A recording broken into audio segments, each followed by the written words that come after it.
esmu 7. lapas pusē no 10. Es Kasparam pārsūtīšu, varbūt viņš nopublicē vai kā tur.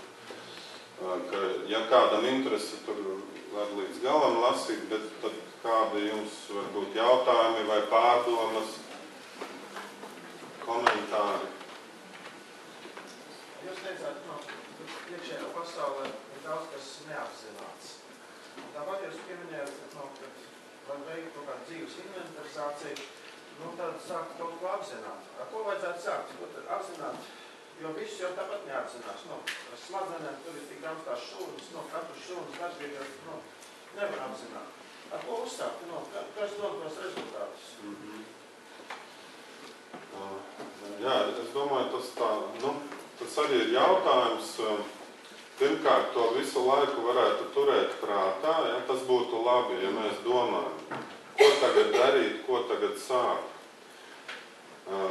Bet varbūt viens ir, meklēt, kas liekas, kas iet uz vairāk uz dzīvību, uz spēku, uz radošo, uz labo, kas dara stiprāku, kas palīdz kaut kā justies labāk. Meklēt to. Jā, kurš tas ir, kurš var palīdzēt. Piemēram, ja cilvēks jūtas kautrīgs, nevar pieiet, piemēram, puisis pie meitenēm, kā to darīt? Jā, iet varbūt uz teātra pulciņu, sākt iedējot. Jā, varbūt iet, es zinu, ir tādas draudzes, kur izsakās cilvēki, mācīties tur runāt, izteikties. Atrast kādu, varbūt tas ir treneris, vai draugs, kuram sanāk šī komunikācija.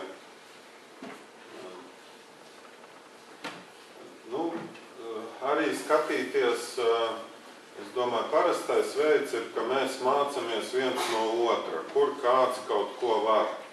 Jā, kur viņš, man liekas, ka viņš ir stiprāks, viņš kaut ko var.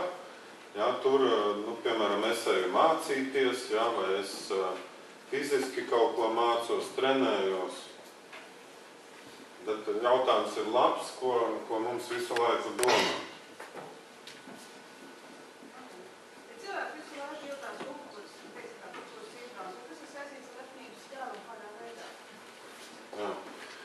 Vienmēr mūsu prātā, ja mēs kļūstam par upuri, tad mūsu prātā ir arī vajātājs. Ja? Tā tad arī lepnība. Savā ziņā, piemēram, vīrs dara pāri, bet es pati neko nedarīšu, es pati esmu perfekta.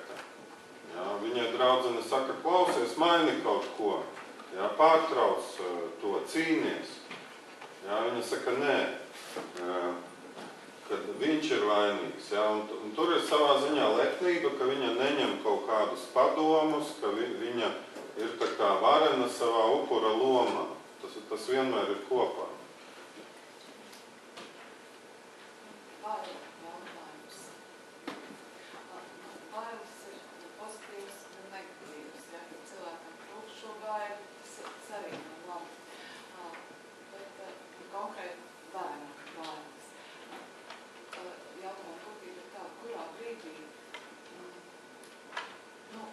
Vai viņam veicināt šo patstāvību, lai nebūtu bailes, vai aizsargāt viņu tā šaurā līnija, kā tā bērnu? Jā, es domāju, tas arī ļoti jāskatās, un arī, protams, mēs visos gadījumos nezinām, kā ir tieši pareizi. Jā, bet palikt atvērtiem un vērot to situāciju, vai, piemēram, ja jūs izvēlaties aizsargāt, vai pēc tam tas bērns no tā paliek drošāks. Jā, vai jūs... Varbūt viņam rodās atkarība. Jā, ja viņš paliek aizvien vājāks, tad varbūt viņu ir kaut kā jātrenē būt stiprākam, jā, kaut kur iet, darīt, uzstāties, ja tas ir zēns, fiziski tur trenēties, meitenīte kaut kā, lai izpaužās. Konkrēti ir gulēt vienam bērns tā. Jā. Istabā atrast. Jā, cik gadi? 9. 9, Un jā. ir vecmāmiņa vai viena aizstabā vai kaut kā. Jā, jā. Nu jā, ka tur tas nozīmē, ka arī ģimenē kaut kā citi neatrod veidu, kā to bērnu iedrošināt, bet kā arī pieaugušie no kaut kā baidās. Jā, tur ir visiem jāmeklē, no kā ļoti bieži ir, ka tā vecmāmiņa vai mamma pati baidās, un tāpēc viņa baidās to bērnu atlaist. Es domāju, jautāt varbūt citiem, jā, kā viņi to redz, kā viņi tikuši galā, mēģināt, bet noteikti ir jātic, ka tā meitenīte pārvarēs, un viņa var, viņa jau 9 gadi liela, jā, pamazām, jā, bet arī iespējams, ka citur kaut kas notiek, jā, vai tā vecmāmiņa vai mamma pārāk sargā, vai tur mamma baidās no tēta, vai tētis no mammas. Jāpapēta būtu tā situācija. Var jau būt pēc 5 gadiem kaut kas. Jā, tur bija. Jā, izskanēja jautājums, ar ko sākt, un tad mēs gribētu paturpināt par tēmu. Jūs teicāt, ka vajag būt arī tā kā domāšanas procesā, bet vai mēs nevaram kaut kādā brīdī iesprūst arī domāšanas procesā, ka mēs gribam kaut ko darīt, un mēs sākam domāt, ja mēs daram tā, tas būs labi, ja mēs daram tā, tas būs slikti, kā mums darīt. Vai mēs varam iesprūst arī domāšanas procesā, un tad reiz kaut kādā izmanības. Jā, varam iesprūst un neiesprūst un darīt. Jā, tātad, mēs varam iesprūst gan domāšanā, mēs varam iesprūst darīšanā. Un jo mēs varam tur kaut kā svārstīties, būt kustīgi, jo labāk. Jautājums. Jūs strādājat kā terapeits, arī pats esat gājis terapiju. Kurā vietā jums parādās Dievs? Dieva padoms, Dieva viedums, Dieva kaut kādas coping stratēģijas, vēl kaut kas. Kā jūs to lietojat? Varbūt gan kā terapeits, gan varbūt arī kā terapijas pacients, klients.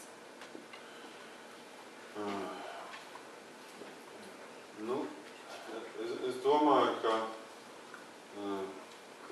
tas ir kaut kāds spēks, ja, tas labais tā kā spēks, tas radošais, kas ir katrā, kas ir manī, kas ir tajā cilvēkā. Kā jūs to aktivizējat, kā jūs to izmantojat tieši personīgi? Vai jums ir klātenī terapijas procesā tā sajūta, ka ir Dievs?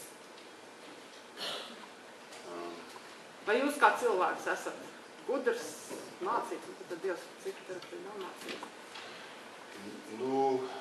Es to tā nepretstatu, jā.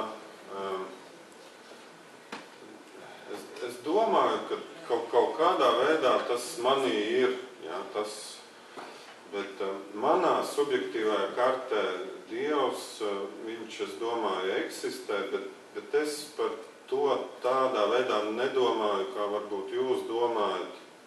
Jā, es kaut kā caur citiem terminiem. Jā. Es, piemēram, domāju, ja mans bērns ir priecīgs un spontāns, un es varu būt priecīgs un spontāns, tad ir labi. Jā. Ja cilvēks pie manis atnāk, mēs kaut ko darām un viņam paliek labāk, tad ir labi. Jā. Varbūt jūs varat noformulēt, kur tur Dievs. Jā, bet es domāju, ka kaut kur tur ir. Es arī citā virzienā sāku praktizēt, bet pirms tam es skaitu lūkšanu. Dievs vērs mans cilvēciskās nepilnības piepildi ar savu dievišķo pilnību. Jo pieļaujot pēc, kā cilvēks nevienmēr var uzminēt, nevienmēr visu zinātni ir izpētījusi un ieaicina Dievu arī kā līdzdalībnieku. Tā ir varbūt mana pieredze, bet katram ir pilnīgi savu. Un es varbūt to teiktu, ka kādam ir bijis slikti, viņam ir palicis labi, un es arī ticu, ka citam var palikt labi. Ja?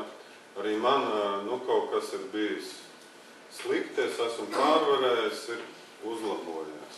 Ja? Un jūs to teiktu, Dievs ir palīdzējis, jā, palīdzi man vēl.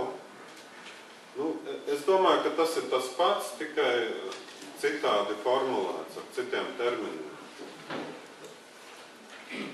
Vēl 5 minūtes. Ja cilvēkam kādā konkrētā jomā ir ilgstoši destruktīvu domāšanu, kāda būtu tie pirmie soļi? Šurp to var saņemt pētām. Jā, es domāju, meklēt kādus citus cilvēkus, kādas cilvēku kopas, kur var sajust kaut ko radošu, veselīgu, jā, caur ko iet. Jā, piemēram, tā sieviete ar dēlu, jā, kuri sauguši kopā nevarīgi, tas kolēģis varēja palīdzēt, un viņa kaut kā spēja, jā, riskēšu, pirkšu to divriteni viņam, bet tās iespējas var būt jebkur. Pašam ir jābūt pietiekam elastīgam un nevatāgam, tikai par tajām. Jā. Arī tas pats stāsts par tiem plūdiem un laiva piebrauc, jā, cilvēks sēž uz skursteņa, un viņš, nē, Dievs man solīja atnākt palīgā. Laiva aizbrauc, noslīdz, pēc tam viņš jautā Dievam, kāpēc tu mani neglābi? Kā, es tev taču atsūtīju laivu, jā? Jā? Destruktīvā distonija arī taču destruktīvs spēks kādu cīnīties. Varbūt tas ir radošs spēks, jo viņš pasaka, iededz lampiņu, kaut kas nav kārtībā, domā, meklē, kā to tikt galā, sporto, attīsti sevi. Jā, kad visādā ziņā atkal nenofokusēties. Ja, bet es domāju arī, ja kāda veselīga dzīvošana, ja, kas iet uz radošo, strādā pretī veģetatīvai distonijai. Bet veģetatīvā distonija, no tāda ārsta viedokļa, tas nav tas trakākais. Ja, jo tas kaut kas sāp un signalizē, ka jāmaina. Ja, un parasti vēl, kamēr ir veģetatīva distonija, tas nesabojā orgānus, nav tādas lielas slimības. Vēl 2 minūtes. Tagad kā es vērtēju, šo radošo spēku, mākslīgu uzturēšanu, cilvēku galīgi bēdīgi, bet viņš pūlīts, saulīts, spied, dienē plaši, un šodien veiksies, cik jau tālāk turpināt.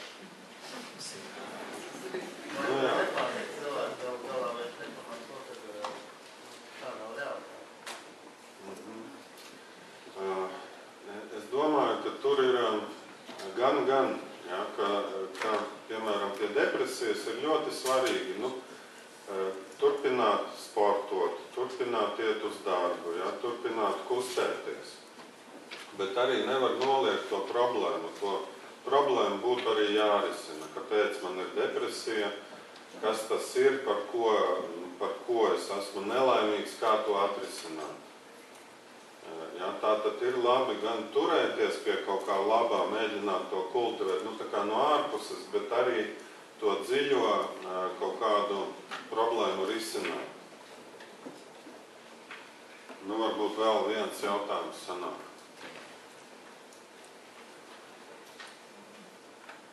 Bet, kad pie jums atnāk pacienti, jūs vienmēr problēmu meklējat? Nē, svarīgākais ir to pozitīvo spēt, to atrast un atbrīvot. Ja, ka ir tā radošā sēkla, ja, viņa var būt dziļi iesprostota vai jau netālu virspusē to radošo atbrīvot, un tad tas destruktīvais viņš pats aiziet, ja, viņš mazinās. Un ja mēs tikai ar destruktīvo ņemamies, tam nav jēgas. Labi, tad paldies jums, tad jūs...